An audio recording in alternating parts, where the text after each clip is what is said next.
Hello, welcome back to my YouTube channel Evans world. അപ്പോൾ ഞാനിന്ന് തയ്യാറാക്കാൻ പോകുന്നത് ഉള്ളിവടയാണ്. നമുക്ക് കട്ടൻ ചായയുടെ കൂടെയൊക്കെ കഴിക്കാൻ പറ്റുന്ന നല്ലൊരു 4 മണി പലഹാരമാണ്. അതിനാവശ്യമായ ഇൻഗ്രീഡിയൻസ് എന്തൊക്കെയാണെന്ന് നോക്കാം. ഒരു 2 വലിയ സബോള നീളത്തിൽ അരിഞ്ഞത്, ഒരു 2 പച്ചമുളക് ചെറുതായി അരിഞ്ഞത്, പിന്നെ ഒരു ചെറിയ കഷ്ണം ഇഞ്ചി ഇതുപോലെ ചെറുതായിട്ട് അരിഞ്ഞത്, പിന്നെ ഒരു 4 ടേബിൾ സ്പൂണോളം മൈദ, ഒരു 1.5 ടേബിൾ സ്പൂൺ അരിപ്പൊടി ചേർക്കുന്നത് നമുക്ക് ഉള്ളിവട നല്ല ക്രിസ്പി ആകാൻ വേണ്ടിയിട്ടാണ്. പിന്നെ ഒരു 2 ടീസ്പൂണോളം കടലമാവ്. ഇനി ഒരു ബൗളിലേക്ക് നമ്മൾ അരിഞ്ഞു വെച്ചിരിക്കുന്ന സബോള ചേർത്ത് കൊടുക്കാം. ഞാനിപ്പോൾ ഇവിടെ തീരെ നൈസായിട്ടല്ല സബോള അരിഞ്ഞിരിക്കുന്നത്, ഇച്ചിരി കട്ടിയിൽ തന്നെയാണ്.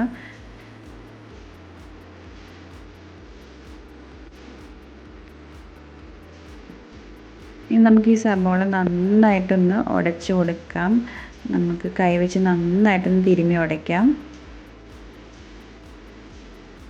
നന്നായിട്ട് ഞാനൊന്ന് ഉടച്ചിട്ടുണ്ട്. അതിലേക്ക് നമ്മൾ അരിഞ്ഞു വെച്ചിരിക്കുന്ന പച്ചമുളക് ചേർത്ത് കൊടുക്കാം.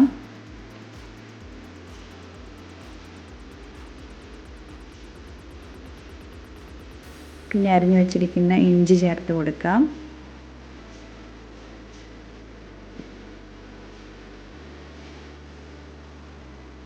നമ്മൾ ഒരു 4 ടേബിൾ സ്പൂണോളം മൈദ ചേർത്ത് കൊടുക്കുന്നുണ്ട്.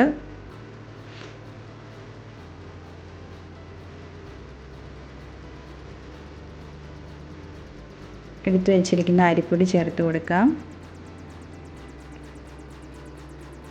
ഇനി എല്ലാം കൂടെ നമുക്ക് നന്നായിട്ടൊന്ന് മിക്സ് ചെയ്യാം.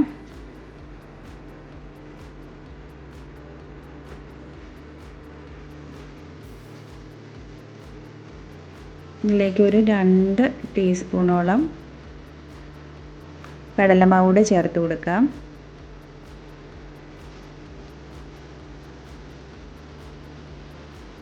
ആവശ്യത്തിന് ഉപ്പ് ചേർത്ത് കൊടുക്കാം.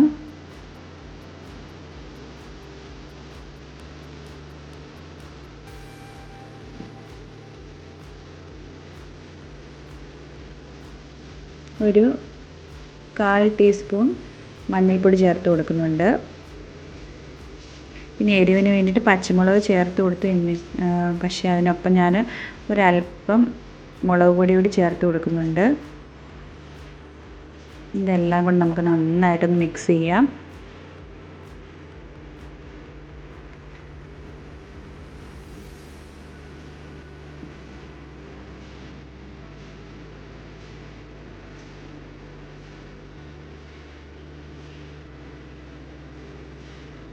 ഇപ്പം ഞാൻ നന്നായിട്ടൊന്ന് മിക്സ് ചെയ്തിട്ടുണ്ട്.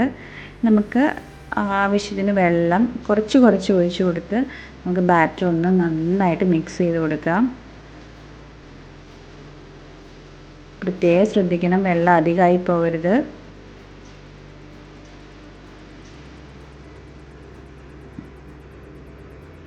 ഈ പാകത്തിന് നമ്മൾ കുഴച്ചെടുത്തിട്ടുണ്ട്. ഇപ്പം ഞാൻ കയ്യിൽ അല്പം എണ്ണ തടവിയിട്ടുണ്ട്. ഇതുപോലെ ബോളാക്കി എടുത്തിട്ട് ഒന്ന് പ്രസ് ചെയ്ത് കൊടുക്കാം.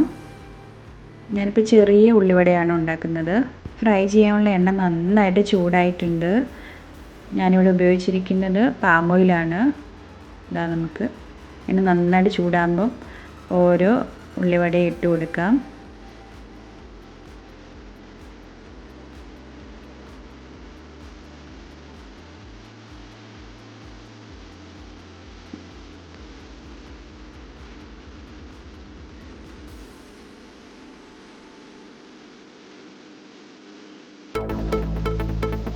നമുക്കൊരു സൈഡ് ഒന്ന് മൂത്ത് വരുമ്പോഴത്തേനും മറിച്ചിട്ട് കൊടുക്കാം.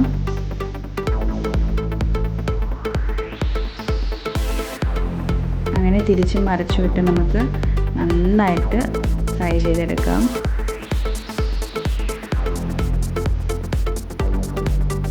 അതിൻ്റെ ഉള്ളൊക്കെ നന്നായിട്ട് വെന്ത് വരണം. ഇപ്പം നമ്മൾ ആദ്യം ഇട്ട സെറ്റെല്ലാം നന്നായിട്ട് ഫ്രൈ ആയിട്ടുണ്ടെങ്കിൽ നമുക്ക് ഓരോന്നും കോരിയെടുക്കാം.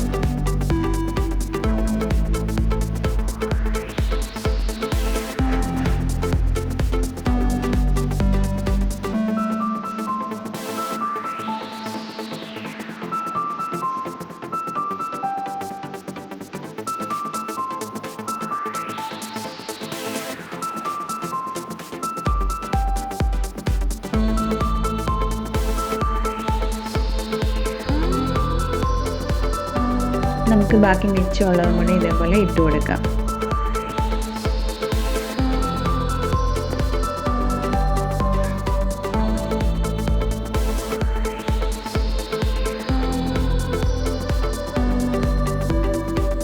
അപ്പോൾ നിങ്ങളെല്ലാവരും തീർച്ചയായിട്ടും ഇതേപോലെ ഒന്ന് ട്രൈ ചെയ്ത് നോക്കണം. കാണുമ്പോൾ തന്നെ കൊതി വരുന്നില്ലേ? നല്ല ടേസ്റ്റിയായ ഉള്ളിവട ഇവിടെ റെഡി ആയിട്ടുണ്ട്. നല്ല കട്ടൻ ചായയുടെ കൂടെ ഒക്കെയുള്ള നല്ലൊരു ബെസ്റ്റ് കോമ്പിനേഷനാണ്. Thank you.